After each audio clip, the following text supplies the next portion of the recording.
کی بار وہاب صاحب ضبط سے اپنی مٹھیاں بین چکے تھے۔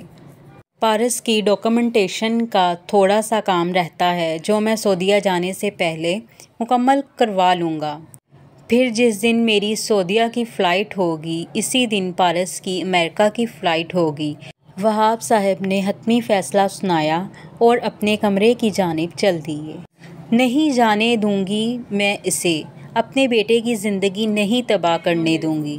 دیکھیے گا سمیر خود طلاق دے گا اسے اور پھر بہت امیر خاندان میں کروں گی اپنے بیٹے کی چٹاق۔ ابھی الفاظ نادیہ بیگم کے منہ میں ہی تھے جب وہاب صاحب انتہائی غصے سے مڑے اور ایک زوردار تھپڑ نادیہ بیگم کے منہ پر مارا۔ کبریٰ اور ہدیہ کے ساتھ ساتھ پارسا نے بھی حیرت سے وہاب صاحب کو دیکھا۔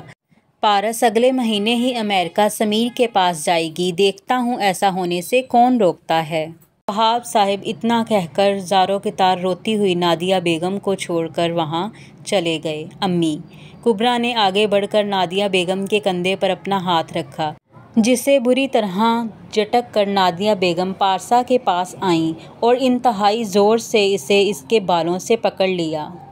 آہ کبھی خوش نہیں رہے گی تو، یہ سازشیں کر کے یاد رکھنا، تباہ و برباد ہوگی۔ اپنی ماں کی طرح تو بھی دیکھنا، طلاق دے دے گا تجھے میرا سمیر، وعدہ ہے یہ میرا۔ نادیہ بیگم نے ایک جھٹکے سے پارسا کا نازک وجود زمین پر چٹخا اور روتے ہوئے کبریٰ کے کمرے میں چلی گئیں۔ کبریٰ اور ہدیہ بھی ان کے پیچھے چلی گئیں اور پارسا تنہا اس حال میں بیٹھے پھوٹ پھوٹ کر رو رہی تھی۔ کیوں یا اللہ پاک، کیوں کرتے ہیں یہ مجھ سے اتنی نفرت؟ میں نے تو کبھی انہیں کچھ نہیں کہا، ہمیشہ انہیں خوش رکھنے کی کوشش کی ہے، پھر کیا کروں کہ یہ نفرت مٹ جائے؟ کیا کروں؟ بہت دیر تک پارسا وہاں بیٹھ کر روتی رہی تھی، لیکن اسے چپ کرانے والا وہاں کوئی بھی نہیں تھا۔ ماموں، پارسا کی آواز پر گہری سوچ میں ڈوبے وہاب صاحب حقیقت کی دنیا میں واپس آئے اور مسکرا کر اپنی معصوم سی بانجی کو دیکھا۔ ہاں کہو بیٹا، کیا بات ہے؟ وہاب صاحب نے بہت محبت سے اسے پاس آنے کا اشارہ کیا تو پارسا خاموشی سے ان کے صوفے پر بیٹھ کر اپنا سر جھکا گئی۔ ماموں، آپ سے کچھ کہنا ہے۔ ہاں کہو بیٹا۔ پارسا کو بے چینی سے اپنے ہاتھ مسلتا دیکھ کر وہاب صاحب نے نرمی سے کہا، میں سمیر کے پاس نہیں جانا چاہتی، آپ انہیں منع کر دیں، میں مامی کے پاس ہی رہوں گی۔ وہاب صاحب نے گہرا سانس لیا اور نرمی سے پارسا کے ہاتھ تھامے۔ دیکھو بیٹا، ہم جتنی بھی کوشش کر لیں ہر ایک کو مکمل طور پر خوش نہیں کر سکتے، خاص طور پر ان لوگوں کو جو آپ سے آپ کی اچھائی کی وجہ سے جلتے ہوں۔ پارسا نے حیرت سے آنکھیں اٹھا کر وہاب صاحب کو دیکھا۔ ایسے لوگوں کے لیے اپنی زندگی اور خوشیوں کی قربانی کبھی مت دینا بیٹا، کیونکہ ان کے قریب تمہاری قربانی کی کوئی اہمیت ہی نہیں ہوگی۔ سمجھ رہی ہو نا میں کیا کہنا چاہ رہا ہوں؟ پارسا نے اپنا سر خاموشی سے جھکا لیا اور ہاں میں سر ہلایا۔ شاباش، تو خوشی خوشی سمیر کے پاس جاؤ اور اپنا سارا دھیان اس پر دو، کیونکہ وہی تمہارا ہمسفر ہے بیٹا۔ پارسا نے نم آنکھوں سے وہاب صاحب کو دیکھا، لیکن میرا ان کے پاس جانا مامی کو بالکل اچھا نہیں لگے گا۔ وہاب صاحب نے بہت نرمی سے اس کی خوبصورت آنکھوں سے آنسو صاف کیے۔ لیکن کل کو جب اپنے بیٹے کو تمہارے ساتھ بے انتہا خوش دیکھے گی نا تو اپنے اس رویے کو کوسے گی دیکھنا تم۔ اور میں جانتا ہوں کہ سمیر تمہارے ساتھ بہت زیادہ خوش رہے گا، کیونکہ میری بیٹی کسی بھی جگہ کو جنت بنا سکتی ہے۔ وہاب صاحب کے اعتماد پر پارسا نے اپنا سر جھکا لیا اور خود سے وعدہ کیا کہ کچھ بھی ہو جائے وہ اس اعتماد کو کبھی نہیں ٹوٹنے دے گی۔ ٹھیک ہے ماموں، جیسا آپ چاہتے ہیں ویسا ہی کروں گی۔ وہاب صاحب نے مسکرا کر اپنا ہاتھ اس کے سر پر رکھا، تو پھر ہنسی خوشی اپنے شوہر کے پاس جانے کی تیاری کرو اور وہاں پہنچ کر اپنی اور اس کی زندگی خوشیوں سے بھر دو۔ پارسا نے حیا سے سر جھکایا اور مسکرا دی۔ اسے اپنا شوہر یاد آیا جسے 5 سالوں سے اس نے بس تصویروں اور ویڈیو کالز میں ہی دیکھا تھا، لیکن اب وہ اس کے پاس جا رہی تھی، ایک خوشیوں سے بھرے جہان میں جہاں بہت سے پھول اس کا انتظار کر رہے تھے۔ لیکن وہ معصوم یہ نہیں جانتی تھی کہ پھولوں تک پہنچنے کے لیے بہت سے کانٹوں سے گزرنا پڑتا ہے اور کانٹوں کا وہ راستہ ابھی بہت طویل ہے۔ ڈیمن، تم سن رہے ہو میں کیا کہہ رہی ہوں؟ روزلی، جو تب سے ڈیمن سے باتیں کر رہی تھی، اسے کسی اور ہی جانب دیکھتا پا کر اکتا کر بول اٹھی، لیکن جب اس نے ڈیمن کی نظروں کا مرکز دیکھا تو غصے سے اپنی مٹھیاں بھینچ کر رہ گئی۔ وہ لوگ اس وقت ڈیمن کے سب سے مشہور کلب میں موجود تھے اور ڈیمن کی نظریں مسلسل ایک لڑکی پر گڑی پڑی تھیں جو وہاں بنے اسٹیج پر چھوٹے چھوٹے کپڑے پہنے اپنی ادائیں دکھا رہی تھی۔ ڈیمن اس لڑکی کو دیکھ کر ایک ادا سے مسکرایا اور انگلی کے اشارے سے اسے اپنے پاس بلانے لگا۔ روزلی کا دل کیا کہ اس حسین لڑکی کا چہرہ ناخنوں سے نوچ لے۔ کون ہو تم؟ ڈیمن نے اس کا ہاتھ پکڑ کر اسے اپنے پاس بٹھاتے ہوئے کہا تو لڑکی گھبراہٹ کے باوجود مسکرا دی۔ میرا نام مارتھا ہے سر، لڑکی نے گھبرا کر کہا، جبکہ ڈیمن کا ہاتھ اس کے بازو سے سفر کرتا اس کی گردن تک جا چکا تھا۔ ڈیمن نے اس کی ملائم گردن کو نرمی سے سہلایا۔ یہ میرے سوال کا جواب نہیں، میں نے پوچھا کون ہو تم؟ ڈیمن کی سختی پر وہ لڑکی مزید ڈر گئی۔ میں یہاں ڈانسر ہوں سر، اور اسی شہر کی ہوں۔ ڈیمن نے اسے سر سے لے کر پیر تک دیکھا۔ وہ لڑکی تقریباً 22 سال کی تھی اور بہت زیادہ خوبصورت تھی۔ انٹرسٹنگ۔ اس کی جانچتی نظروں کی تپش سے مارتھا مزید گھبرا گئی تھی۔ ڈیمن، روزلی نے اسے مخاطب کرنا چاہا، لیکن اس کی نظریں ابھی بھی مارتھا پر ہی تھیں اور روزلی کا دل کر رہا تھا کہ مارتھا کا حسین چہرہ تیزاب سے جلا دے جو ڈیمن کو اپنی جانب مائل کر رہا تھا۔ تم بہت زیادہ خوبصورت ہو مارتھا، اور ڈانس بہت اچھے سے کرتی ہو۔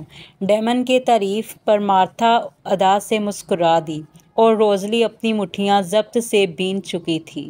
لیکن تمہیں اپنی گردن پر شکاگو مافیا کا یہ ٹیٹو چھپانے کے لیے زیادہ میک اپ لگانا چاہیے تھا۔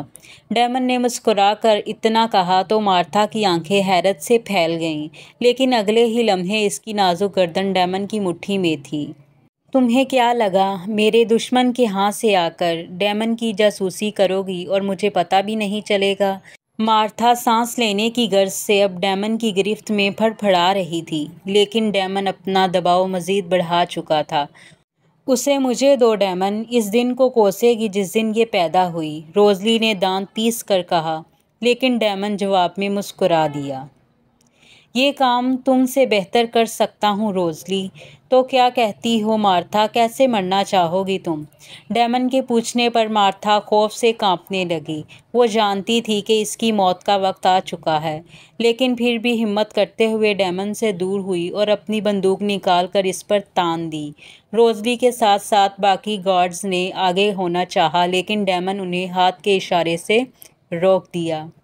مارنا چاہتی ہو تم مجھے تو مارو۔ ڈیمن کا اطمینان قابل دید تھا۔ اسے دیکھ کر کوئی نہیں کہہ سکتا تھا کہ موت اس کے سامنے ہے۔ ڈیمن کی خطرناک نیلی آنکھوں میں جھانک کر مارتھا کا دل خوف سے بند ہو رہا تھا۔ مارو!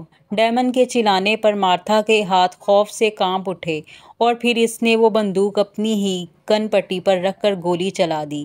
روزلی نے حیرت سے آنکھیں پھاڑ کر مارتھا کی لاش کو دیکھا، پھر وہاں موجود گہری خاموشی کو ڈیمن کے قہقہے نے توڑ دیا۔ ہا ہا ہا، کوئی کم بخت مارتا ہی نہیں، ڈیمن نے تلخی سے کہا اور اٹھ کر لوکا کی جانب مڑا۔ شکاگو پہنچا دو اس کی لاش، میرے دشمن کو اپنے جاسوسوں کا انجام پتہ لگ جائے۔ ڈیمن اتنا کہہ کر وہاں سے چلا گیا اور اس کا ہر آدمی اپنے قابو کی دہشت سے خوف زدہ تھا۔ صبح کے 9 بج رہے تھے اور پارسا اپنے ماموں کے ساتھ کراچی ایئرپورٹ کے اس وسیع ہال میں موجود کرسی پر بیٹھی آیت الکرسی کا ورد کرتی جا رہی تھی۔ پہلی مرتبہ جہاز پر بیٹھنے کا خیال اسے اب کافی زیادہ ڈرا رہا تھا۔ اس سب پر گھر سے آتے ہوئے پارسا سے بات کرنا تو دور، نادیہ بیگم یا ان کی بیٹیوں نے اس سے ملنا تک پسند نہیں کیا تھا۔ ماموں! ہاں میرا بچہ؟ وہاب صاحب، جو اناؤنسمنٹ بورڈ کی جانب دیکھ رہے تھے، پارسا کے بلانے پر نرمی سے بولے، مامی بہت زیادہ ناراض ہوں گی مجھ سے۔ پارسا کی آواز میں نمی محسوس کر کے وہاب صاحب نے گہرا سانس لیا۔ بیٹا چھوڑ دو اس کے بارے میں سوچنا اور نئی آنے والی زندگی کے بارے میں سوچو۔ وہاب صاحب نے اس کے سر پر ہاتھ رکھ کر کہا تو پارسا نے آنسو پونچھ کر ہاں میں سر ہلایا۔ تھوڑی دیر کے بعد ہی کچھ اور سوچ کر وہ پھر سے پریشان ہو گئی۔ ماموں میں کبھی جہاز پر نہیں بیٹھی، مجھے ڈر لگ رہا ہے، بہت زیادہ۔ کیا آپ اور میں ایک ہی جہاز پر جائیں گے؟ اپنی بانجی کی معصومیت پر وہاب صاحب مسکرا دیے۔ نہیں بیٹا، تمہاری فلائٹ علیحدہ ہے، لیکن تمہیں ڈرنے کی ضرورت نہیں، انشاءاللہ بہت اچھا گزرے گا تمہارا سفر۔ پارسا نے ہاں میں سر ہلایا، پھر کچھ سوچ کر بے چینی سے وہاب صاحب کو دیکھا۔ ماموں جہاز میں الٹیاں تو نہیں ہوں گی مجھے؟ الٹیاں؟ وہاب صاحب نے ہنستے ہوئے پوچھا۔ ہاں ماموں، آپ نے کبریٰ آپی کو نہیں دیکھا؟ شاید جب بس میں بیٹھتی ہیں نا تو بہت زیادہ الٹیاں ہوتی ہیں۔ نہیں، ویسے مجھے تو بس میں بیٹھ کر نہیں ہوتی، لیکن اگر جہاز میں بیٹھ کر ہوئیں تو کیا کروں گی؟ وہاب صاحب اس کی معصومیت پر قہقہ لگا کر ہنس دیے اور اپنا ہاتھ محبت سے اس کے سر پر رکھا۔ نہیں ہوں گی الٹیاں، تمہیں فکر مت کرو۔ پارسا نے ہاں میں سر ہلایا، پھر کچھ دیر خاموش رہنے کے بعد پھر سے بول اٹھی۔ ماموں، مجھے وہاں پہنچنے میں کتنا وقت لگے گا؟ تقریباً 16 گھنٹے لگ جائیں گے۔ یہ سن کر پارسا کی آنکھیں حیرت سے پھیل گئیں۔ اف، اتنا زیادہ وقت! مجھے تو لگا تھا جلدی پہنچ جاؤں گی۔ کوئی بات نہیں بیٹا، رات کا سفر ہے، سو کر گزارو گی تو جلدی ہی گزر جائے گا۔ پارسا نے آہستہ سے ہاں میں سر ہلایا۔ تبھی ایئرپورٹ پر ہونے والی اناؤنسمنٹ سن کر وہاب صاحب اٹھ کھڑے ہوئے۔ چلو بیٹا، تمہاری فلائٹ کا ٹائم ہو گیا ہے، میں تمہیں گیٹ تک چھوڑ کر آتا ہوں۔ وہاب صاحب نے اس کا پاسپورٹ اور ٹکٹ اسے پکڑاتے ہوئے کہا۔ لیکن ان سے دور اور اپنے ملک سے دور جانے کے خیال سے پارسا کی پلکیں نم ہو گئیں۔ کیا ہوا میری جان، رو کیوں رہی ہو؟ وہاب صاحب نے نرمی سے پوچھا تو پارسا ان کے سینے سے لگ کر پھوٹ پھوٹ کر رونے لگی۔ آپ کی بہت یاد آئے گی ماموں، سب کی بہت یاد آئے گی۔ وہاب صاحب نم آنکھوں سے مسکرائے اور اپنے ہونٹ پارسا کے ماتھے پر رکھے۔ پارسا ان کی بہو تھی جسے وہ اپنے بیٹے کے پاس بھیج رہے تھے، لیکن انہیں ایسا لگ رہا تھا جیسے اپنی بیٹی کو الوداع کر رہے ہوں۔ اپنا اور سمیر کا بہت خیال رکھنا۔ پارسا، تم میرا غرور ہو بیٹا، اس غرور کو کبھی ٹوٹنے مت دینا، وہاب صاحب نے محبت سے کہا اور اسے لے کر ڈپارچر گیٹ کی جانب چل دیے، جہاں اس کا ٹکٹ اور پاسپورٹ چیک کروانے کے بعد پارس مڑ کر ہاتھ ہلاتے ہوئے وہاں سے چلی گئی تھی اور وہاب صاحب دل میں اس کے لیے ڈھیروں دعائیں کر چکے تھے۔ تقریباً 16 گھنٹے کی فلائٹ کے بعد پارسا لاس ویگاس کے ایئرپورٹ پر پہنچی تھی۔ وہ تو کبھی گھر سے ایک قدم دور اکیلے نہیں گئی تھی اور اکیلے اتنا لمبا سفر اسے بہت ڈراؤنا لگا تھا۔ اس پر جہاز پر ہونے کا خیال اسے مزید ڈراتا رہا تھا۔ اس لیے ایئرپورٹ پہنچتے ہی اس نے اللہ کا شکر ادا کیا اور گھر پہنچتے ہی شکرانے کے نفل ادا کرنے کا سوچا۔ ایئرپورٹ میں سارے پروسیس کے لیے اسے 3 گھنٹے مزید لگ گئے تھے۔ بورڈنگ سے باہر آ کر اس نے ٹائم دیکھا تو صبح کے 6 بج رہے تھے۔ پتہ نہیں سمیر کو یاد بھی ہوگا کہ نہیں کہ میں آ رہی ہوں، پارس نے بے بسی سے سوچا۔ پھر ایئرپورٹ کے باہر جب کافی سارے لوگوں کا ہجوم دیکھا تو مزید پریشان ہو گئی۔ اتنے لوگوں میں سمیر کو کیسے ڈھونڈوں گی؟ تقریباً 1 گھنٹہ انتظار کرنے کے بعد اس کی نظر سمیر پر پڑی، جو سینے پر ہاتھ باندھے یہاں وہاں دیکھ رہا تھا۔ اسے دیکھ کر ہی پارس کا دل بہت زور سے دھڑکا اور اپنے بیگ کو ساتھ گھسیٹتے ہوئے وہ سمیر کی جانب چل دی۔ السلام علیکم۔ ایک خوشگوار آواز پر سمیر کا دھیان پارسا پر پڑا، جو مسکراتے ہوئے اسے دیکھ رہی تھی۔ کالا برقع پہنے اور کالے سکارف کا اچھی طرح سے حجاب بنائے پارسا کوئی چھوٹی سی معصوم بچی لگ رہی تھی، لیکن سمیر کو اس کا یہ حلیہ ایک آنکھ نہیں بھایا۔ وعلیکم السلام، اتنی دیر کہاں لگا دی؟ آدھے گھنٹے سے انتظار کر رہا ہوں میں۔ سمیر کی آواز میں غصہ محسوس کر کے پارسا تھوڑا سا سہم گئی۔ میں تو کافی دیر سے یہاں کھڑی تھی، آپ مجھے نہیں مل رہے تھے۔ ٹھیک ہے چلو، سمیر نے بیزاری سے کہا اور آگے بڑھ کر اور پارسا اپنا سامان سنبھالتے ہوئے اس کے پیچھے پیچھے چلنے لگی۔